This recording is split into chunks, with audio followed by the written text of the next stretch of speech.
ففروا إلى الله إني لكم منه نذير مبين.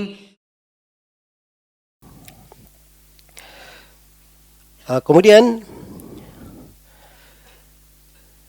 perbedaan yang ketiga antara akidah salaf dan akidah murji'ah itu di pembahasan istitsna. Di pembahasan mengucapkan insya Allah. Jadi kalau seorang berkata ana mu'minun insya Allah, saya adalah seorang mukmin insya Allah, boleh atau tidak? Kalau akidah salaf itu dibolehkan. Itu adalah hal yang dibolehkan. Jelas ya? Dan pembolehan mereka itu hanya di dalam amalan saya. Jadi mereka mengucapkan insya Allah di dalam masalah amalan, bukan pada pokok keimanannya. Ya, bukan saya mukmin insya Allah, pokok imannya mungkin dia beriman kepada Allah atau mungkin tidak. Atau dia kata insya Allah, bukan. Tapi harus dipahami ya, ketika para salaf menggunakan saya mukmin insya Allah, itu arahan mereka kepada tiga hal. Yang pertama, dari sudut penunaian amalan. Menunaikan amalan. Jelas ya? Amalan-amalan itu kan banyak ya dalam keislaman.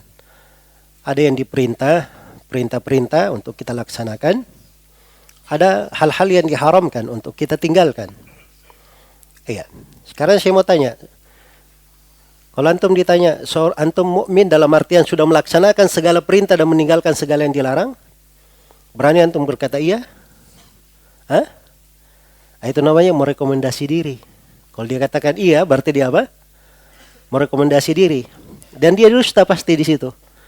Mana mungkin dia bisa jalankan seluruh apa?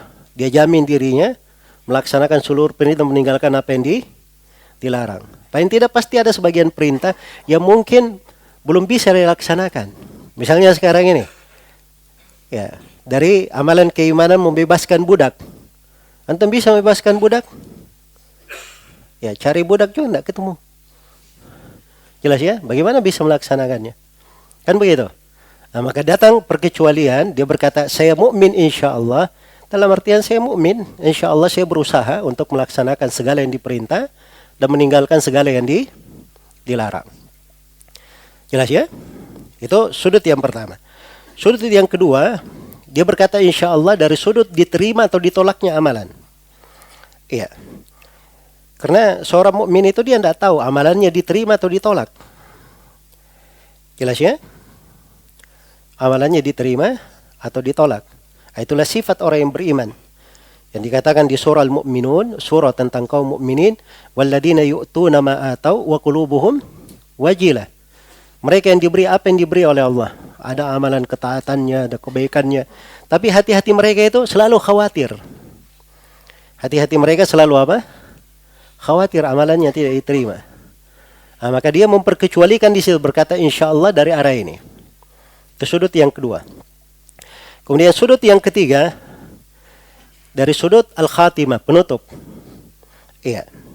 Di mana seorang muslim tidak mengetahui dirinya ini kehidupannya ditutup dengan keimanan atau ditutup dengan kekufuran. Iya. Jelas ya? Karena akhir dari umur itu tidak ada yang tahu. Ya, kita semuanya baca ya di hadits Ibnu Mas'ud, riwayat Bukhari dan Muslim. Seorang beramal sepanjang hidupnya dengan amalan ketaatan, tidak ada antara dia dan antara surga kecuali satu hasta saja.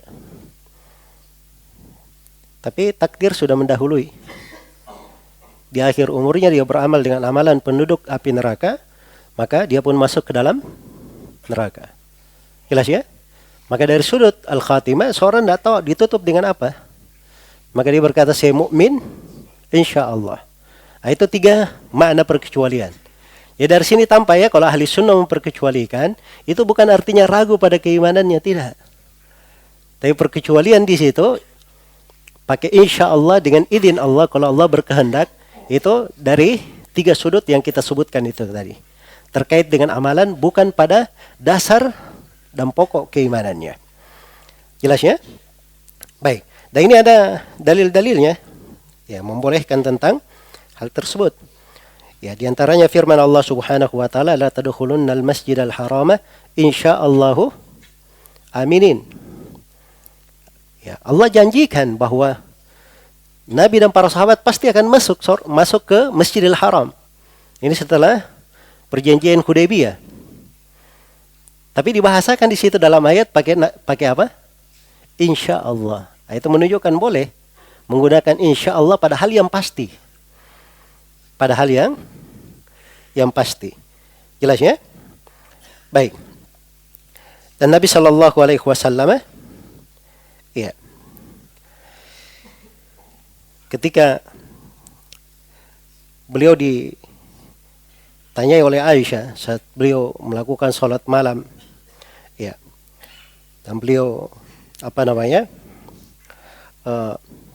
melakukan ibadah-ibadah, melakukan puasa. Maka Aisyah berkata, ya Rasulullah, Allah telah ampuni dosamu yang telah lalu dan akan datang. Kata Nabi, wallahi inni la arjuh an akuna akhsyakum lillahi wa a'lamakum bima attaqi. Ya. Kata beliau, demi Allah, sungguhnya saya sangat berharap saya ini menjadi orang yang paling bertakwa, paling takut di antara kalian kepada Allah, dan yang paling berilmu di antara kalian tentang takwa. Di sini beliau pakai kata inni la arju. Sesungguhnya saya sangat berharap, padahal beliau sudah apa? Sudah tahu tentang hal tersebut. Iya. Dan beliau sudah kabarkan bahwa beliau adalah manusia yang paling apa? Paling afdal. Di antara para nabi dan para rasul adalah pemimpinnya. Tapi beliau masih pakai kata la arju. Ya, sangat berharap. Ya, sama dengan kita. Kita semua ini akan mati atau tidak? Hah? Pasti akan mati, kan begitu. Ketika mendatangi kuburan, syariatnya membaca doa apa? Kita baca apa ke penghuni kubur? Assalamualaikum ya ahlad diyar minal mu'minin minal muslimin wal mu'minin wa inna insyaallahu bikum lahiqun. Dan kami insyaallah akan menjumpai kalian. Pasti kan akan mati, tapi pakai kata apa? Kata insyaallah. Jadi insyaallah di situ tidak menunjukkan seorang itu ragu. Jelasnya, seorang itu ragu. Nah, ini ahli sunnah di dalam hal ini. Dengan dalil-dalil mereka dan makna apa yang mereka maksud dengan perkecualian. Dari sisi amalan, sisi akhirnya, ya, dari amalan tersebut. Baik, adapun kelompok Murji'ah, mereka tidak memperkecualikan. Karena bagi orang-orang Jahmiyah, sudah berlalu ya, iman bagi mereka satu saja. Cuman ma'rifah saja, pengenalan. Mengenal itu bagi mereka tidak ada keraguan. Jelas ya, karena itu tidak boleh, tidak ada menggunakan insyaallah. Sama dengan orang-orang Asy'ariyah, bagi mereka at-tasdiq, pembenaran. Ya. Jadi tidak ada istitsna. Ada istitsna mereka di istilah yang lain. Dan itu juga di antara bid'ah kelompok Asy'ariyah di pembahasan ini. Yang apa yang mereka sebut dengan al-muwafah. Dan ini pembahasan lainnya agak detail. Ini terkait dengan bid'ah khususnya orang-orang Asy'ariyah di pembahasan ini. Baik. Jadi ini sudut yang membedakan. Demikian pula orang-orang Maturidiyah tidak syah memakai insyaallah.